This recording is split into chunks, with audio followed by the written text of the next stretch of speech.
नमस्कार, आप सभी का स्वागत है आपके अपने YouTube चैनल CGG की यादों में। चलिए तो आज की इस वीडियो में भारतीय इतिहास का महत्वपूर्ण प्रश्न कवर करेंगे जो कि एग्ज़ाम के लिए बहुत ही इम्पोर्टेंट होने वाला है। तो अभी जो CG पुलिस वाला एग्ज़ाम होने वाला है तो उसमें यहाँ से प्रश्न आपको देखने को मिलेगा ही मिलेगा। तो पूरा वीडियो देखिएगा, बहुत सारे क्वेश्चन कवर करने वाले हैं।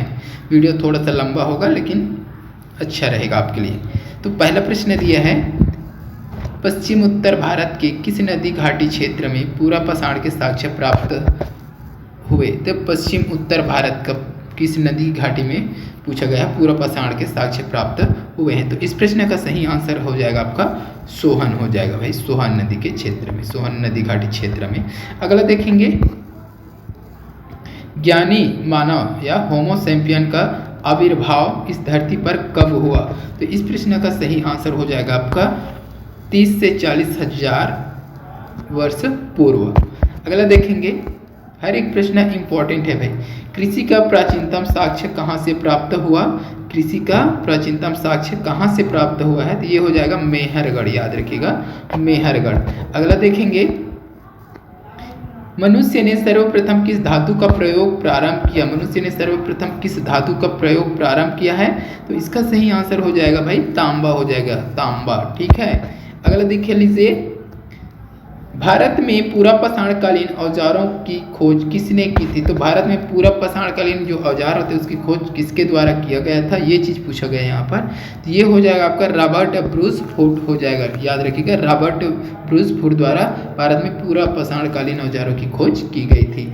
अगला देख लीजिए, प्राचीनतम आहत सिक्के को साहित्य में क्या कहा जाता है। तो प्राचीनतम जो आहत सिक्के होते हैं उसे साहित्य में क्या कहा जाता था, ये चीज़ पूछा गया है। तो इस प्रश्न का सही आंसर अगर देखें तो करसाण कहा जाता था, याद रखिएगा करसाण। ठीक है।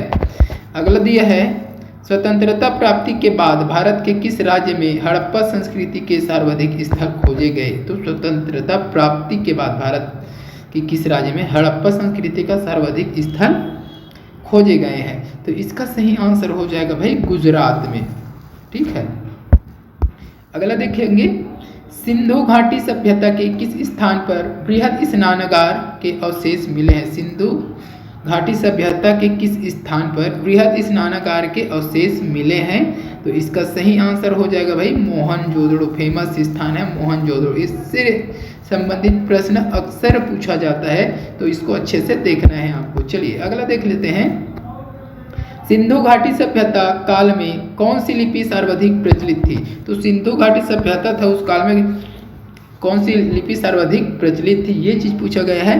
तो इसका सही आंसर हो जाएगा भावचित्रात्मक लिपि, याद रखिएगा भावचित्रात्मक लिपि। अगला दिया है, सिंधु घाटी सभ्यता के किस स्थान पर सर्वप्रथम चावल के साक्ष्य प्राप्त हुए। तो इसका सही आंसर क्या हो जाएगा भाई, ये हो जाएगा आपका रंगपुर हो जाएगा, याद रखिएगा रंगपुर। हर एक प्रश्न इंपॉर्टेंट है, कहीं ना कहीं एग्जाम में पूछा जाता है। ठीक है। तो वीडियो अच्छा लग रहा है तो वीडियो को लाइक करते जाइए। ठीक है। चलिए अगला प्रश्न देखेंगे, बहुत सारा क्वेश्चन कवर करना है भाई। नीचे एक अभिकथन ए और एक कारण आर दिया है। ठीक है। ये पढ़ना है, अधिकांश प्राचीन सभ्यताएं नदियों के पास विकसित हुई। क्या है, एक अभिकथन है। कारण, मनुष्य का मुख्य व्यवसाय कृषि था और कारण बताया गया है कि मनुष्य का जो मुख्य व्यवसाय था वह कृषि था। तो इसमें से क्या सही है क्या नहीं, ये चीज बताना है आपको। ठीक है। तो इसका सही आंसर हो जाएगा 4 हो जाएगा। ए और आर दोनों क्या है, सही है, लेकिन आर जो है एक ही सही या उचित व्याख्या नहीं है। तो आर में क्या दिया गया था, आर में दिया गया था कि मनुष्य का मुख्य व्यवसाय कृषि था, ये सही है, लेकिन ये सही तो है लेकिन ये ए का सही व्याख्या नहीं है, ए का सही व्याख्या नहीं है। तो ए में क्या दिया था कि अधिकांश प्राचीन सभ्यताएं जो है नदियों के पास विकसित हुई है, तो इसका उल्लेख आर से नहीं होता। दोनों हालांकि सही है, तो इसका ए और बी दोनों सही हैं, लेकिन आर जो है एक ही सही या उचित व्याख्या नहीं है। अगला क्वेश्चन देखेंगे, हड़प्पा संस्कृति में आग में पकी हुई मिट्टी को क्या कहा जाता था। तो हड़प्पा सभ्यता में जो आग में पकी हुई मिट्टी होती है उसको क्या कहा जाता था, ये चीज़ पूछा गया है।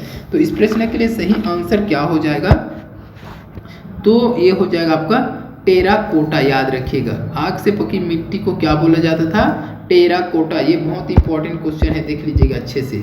अगला देखेंगे, हड़प्पा कालीन किस स्थल पर पूर्णतः किलेबंदी का प्रमाण मिला है।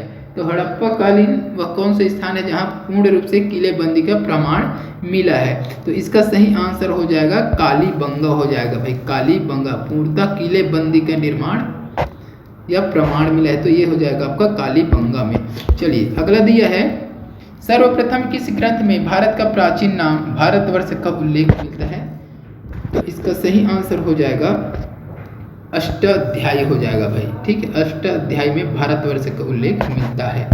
अगला क्वेश्चन यहीं पर दिया हुआ है, किस पुराण में मौर्य वंश के संबंध में अधिक ऐतिहासिक जानकारी प्राप्त होती है।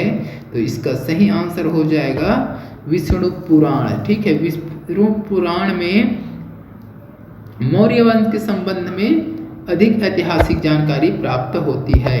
अगला दिया है, ऋग वैदिक काल में अधिकारियों के समूह को क्या कहा जाता था। तो ऋग वैदिक काल में जो अधिकारियों के समूह होता है उसको क्या कहा जाता था। तो इसका सही आंसर हो जाएगा रत्नीन कहा जाता था। याद रखिएगा, रत्नीन कहा जाता था। अगला देखेंगे, राजा को सलाह देने वाली प्रमुख संस्था क्या कहलाती थी। तो राजा को सलाह देने वाले जो प्रमुख संस्था होती थी वो क्या कहलाती थी। तो इसका सही आंसर हो जाएगा भाई सभा एवं समिति कहलाती थी। अगला देखेंगे, ऋग्वेद के किस मंडल में दशराग्य युद्ध का उल्लेख मिलता है। दशराग्य युद्ध का उल्लेख मिलता है, तो इसका सही आंसर हो जाएगा 7वें मंडल में, ठीक है। ऋग्वेद के 7वें मंडल में दशराग्य युद्ध के उल्लेख मिलता है। अगला देखेंगे, सत्यमेव जयते किस उपनिषद से लिया गया है। तो सत्यमेव जयते जो है किस उपनिषद से लिया गया है, ये तो मुंडकोपनिषद, ठीक है, मुंडकोपनिषद से लिया गया है।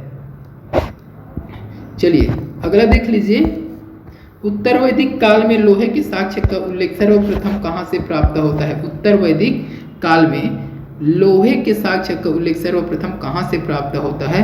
ये हो जाएगा भाई अतरंजी खेड़ा, ठीक है, अतरंजी खेड़ा से। अगला क्वेश्चन देखेंगे, जहां यह मानते हैं कि भगवान बुद्ध ने अपना पहला उपदेश दिया था वह स्मारक का नाम बताएं और जिसे seat of the Holi Buddha भी कहा जाता है। तो कहाँ पर दिया था भाई। तो इसका सही आंसर हो जाएगा आपका धामेक स्तूप सारनाथ, ठीक है। याद रखिएगा, उस स्तूप का नाम क्या है भाई। तो धामेक स्तूप, ठीक है। उसी को क्या कहा जाता था, seat of the Holi Buddha भी कहा जाता है। धामेक स्तूप को और क्या कहा जाता है, सभी प्रश्न बन सकता है। तो याद रखिएगा, seat of the Holi Buddha कहा जाता है, ठीक है। स्थान कौन सा है, तो याद रखिएगा सारनाथ, याद रखना है आपको। चलिए अगला क्वेश्चन देख लीजिए, बौद्ध ग्रंथ त्रिपिटक के किस भाग में बुद्ध के धर्मोपदेश का उल्लेख मिलता है। तो इस प्रश्न का सही आंसर क्या हो जाएगा भाई। तो सुत्त पिटक में, ठीक है। याद रखिएगा सुत्त पिटक में, बौद्ध ग्रंथ त्रिपिटक के सुत्त पिटक भाग में बुद्ध के धर्मोपदेश का उल्लेख मिलता है। अगला दिया है, जैन धर्म के अंतिम तीर्थकर महावीर ने अपना पहला उपदेश कहाँ दिया। तो जैन धर्म के अंतिम तीर्थकर कौन है करके पूछे तो याद रखिएगा महावीर हो जाएगा। इन्होंने अपना पहला उपदेश कहाँ दिया था। तो इसका सही आंसर हो जाएगा भाई राजगृह में दिया था। याद रखिएगा राजगृह में महावीर ने अपना पहला उपदेश कहाँ दिया था। तो राजगृह में दिया, ठीक है, जो कि जैन धर्म के अंतिम तीर्थकर हैं कौन, महावीर। अगला देखेंगे, प्रथम बौद्ध संगीति का आयोजन किसके शासनकाल में हुआ। बहुत ही इंपॉर्टेंट क्वेश्चन है। प्रथम बौद्ध संगीति का आयोजन किसके शासनकाल में हुआ है। तो इसका सही आंसर हो जाएगा अजातशत्रु के शासनकाल में हुआ है भाई। अगला क्वेश्चन देखेंगे, किस बौद्ध संगीति आयोजन के बाद बौद्ध धर्म हीनयान एवं महायान दो भागों में विभाजित हो गया, ठीक है। तो किस बौद्ध संगीति आयोजन के बाद बौद्ध धर्म जो है हीनयान एवं महायान दो नामक 2 भागों में विभाजित हो गया था। तो इसका सही आंसर हो जाएगा भाई चतुर्थ बौद्ध संगीति के आयोजन के बाद बौद्ध धर्म जो है हीनयान और महायान 2 भागों में विभाजित हो गया था। ठीक है, अगला देखेंगे लिंगायत किस संप्रदाय का अंग माना जाता है। लिंगायत, ठीक है, तो लिंगायत किस संप्रदाय का अंग माना जाता है। तो इसका सही आंसर हो जाएगा आपका शैव संप्रदाय। भाई लिंगायत किससे संबंधित है, शैव संप्रदाय से, याद रखिएगा। अगला दिया है धर्मनिरपेक्ष साहित्य राजतरंगिणी की रचना किसने की थी। बहुत ही इंपॉर्टेंट क्वेश्चन है, ये बार बार पूछा जाता है। तो धर्मनिरपेक्ष साहित्य है राजतरंगिणी, इसकी रचना किसने की थी। तो ये बहुत ही इंपॉर्टेंट है, अच्छे से देख लीजिएगा। तो इसका सही आंसर हो जाएगा भाई कल्हड़। ठीक है, राजतरंगी की रचना किसने की थी, कल्हड़ ने की थी। चलिए अगला क्वेश्चन देख लीजिए। नंदवंश को पितृहंता वंश के रूप में जाना जाता है। कारण कथन दिया गया है यहाँ पर। कथन क्या है, नंदवंश को पितृहंता वंश के रूप में जाना जाता है। कारण में दिया है धनानंद ने अपने पिता की हत्या कर मगध की सत्ता प्राप्त की थी, इसीलिए उस वंश को नंदवंश को पितृहंता वंश कहा जाता है। क्या ये चीज आपसे पूछा गया है। तो इस प्रश्न के लिए सही आंसर क्या हो जाएगा। तो इस प्रश्न के लिए सही आंसर देखेंगे, ये हो जाएगा ए सही किंतु आर गलत हो जाएगा। ठीक है, तो नंदवंश को पितृहंता वंश के रूप में जाना जाता है, ये बिल्कुल सही है भाई। ठीक है, किंतु धनानंद ने अपने पिता की हत्या कर मगध की सत्ता प्राप्त की थी, ये सही नहीं है भाई। ठीक है, तो ये 3 वाला ऑप्शन सही हो जाएगा, ए सही है किंतु आर गलत। चलिए अगला क्वेश्चन देख लीजिए। मौर्य साम्राज्य के राजा जिन्होंने 1922 ईसा पूर्व में पंजाब से यूनानियों और गंगा के मैदान से नंदों को हटा दिया, कौन है भाई। तो इस प्रश्न का सही आंसर हो जाएगा चंद्रगुप्त। ठीक है, तो मौर्य साम्राज्य के राजा थे चंद्रगुप्त, जिन्होंने 322 ईसा पूर्व में पंजाब से यूनानियों और गंगा के मैदान से नंदों को हटा दिया था। अगला क्वेश्चन देखेंगे। सिकंदर के आक्रमण के समय मगध साम्राज्य का शासक कौन था। तो सिकंदर के आक्रमण के समय मगध साम्राज्य के शासक कौन था। तो इसका सही आंसर हो जाएगा धनानंद हो जाएगा भाई, धनानंद हो जाएगा। चलिए तो आज की इस वीडियो में बस इतना ही। वीडियो अच्छी लगी है तो वीडियो को लाइक जरूर कीजिएगा, शेयर कीजिएगा। ऐसे ही वीडियो के लिए चैनल को सब्सक्राइब कर लीजिए।